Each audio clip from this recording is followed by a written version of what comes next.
Dadzie. I'm a career and personal development coach, and welcome to today's episode. So today I'm going to show you how being ballsy will get you your dream job. And I'm going to tell you 3 things in particular that I've done and other successful men and women have done to make sure that they get their dream job, and they're being ballsy and badass all along the way. So if you're ready, let's go ahead and get started, okay? All right, so tip number 1 to being ballsy and getting your dream job is to fly away.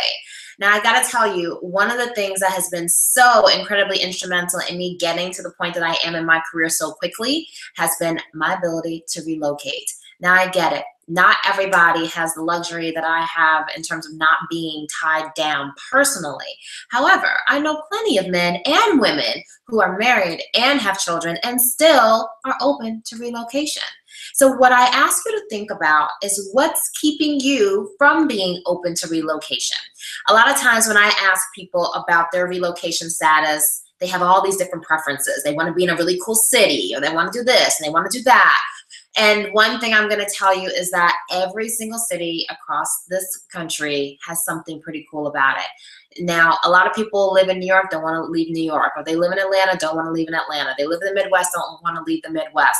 You got to get out of your comfort zone and learn to appreciate what different cities, different states bring to the table, separate from being like a mecca of different things. Like, just accept a city and a state for what it is. It gives you a different experience personally. It gets you out of your comfort zone, and that's where you get development. So we're not even just talking about your career development anymore when it comes to relocation. Now, that's one thing, right? Because you got to go where the job is if you want to get that career progression and if you want to get it quickly. But on the flip side, relocating gives you all this personal experience that you just might not have had otherwise. And it just gives you a different experience around how people live, how people think, how people operate in different areas of this country. And it's a really, really wonderful and really fulfilling experience. The other thing I notice is that people tend to not want to leave their network. And I have just a little bit of advice around this one. I understand not wanting to leave friends and family, because that's always hard no matter who you are. What I will tell you though is that my family did not stop being my family just because I moved to another state. And my friends did not stop being my friends when they were real friends just because I moved to another state. And sometimes it tests the bond that you have. And there's a responsibility for all of us to maintain the bonds that we think are important in our lives, whether it's family or friends. And changing states should not destroy a strong bond if it truly exists. So I encourage you to think for yourself, how important is it for you to have the career development that you say that you want, and how quickly you want it. If you're not willing to relocate and go where the job is, that doesn't mean that you can't have a rocking career. It just may mean that to get to the career aspirations you want to get to, it may take a little bit longer because you're not going where the job is. But if that's something you can get comfortable with, so be it. But I absolutely encourage you to try to get a little bit more comfortable with flying away, because it absolutely helps you grow your career and get that dream job, sometimes in record time. Tip number 2, when it comes to being ballsy and getting that dream job, is to ask for forgiveness, not for permission. Now, hear me out on this one. A lot of times we go into situations and we just don't want to take a risk without making sure that somebody else has co-signed on it first. And at times that may make sense because maybe there's just so many checks and balances involved in taking that risk. But then there are those times when you just know that you can take and make the executive decision on your own, but yet you still stop yourself from doing it. And that is not behavior that tends to be indicative of people who really rise to the top quickly and get their dream job and are ballsy at the same time. No leader really likes an organization when future leaders are too skittish to make executive decisions. Just make sure that you've thought about the pros and cons. Make sure that you got your business case wrapped up. And if you know that this is the right decision, yeah, it's a little bit risky, but you know that this is time to make an executive decision, don't hold yourself back.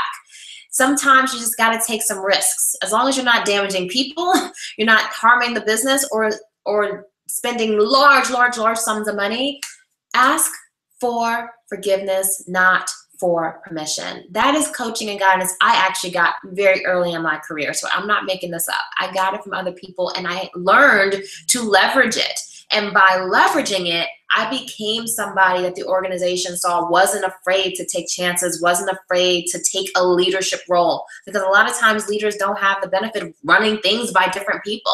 They have to make a decision and they have to make it quickly with the data that they have. So don't be afraid to do the same. Don't be afraid to make a decision with the data that you have. And if it turns out to be wrong, okay, it's a learning experience. You ask for forgiveness, but not for permission.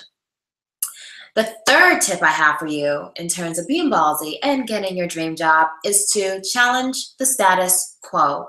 So often we come into situations and we come into a norm, whether it's a cultural norm or a team norm, and there are things that are happening and decisions that are being made and they just don't seem to make sense to us. Yet we tend to just do them anyway. And you're a badass.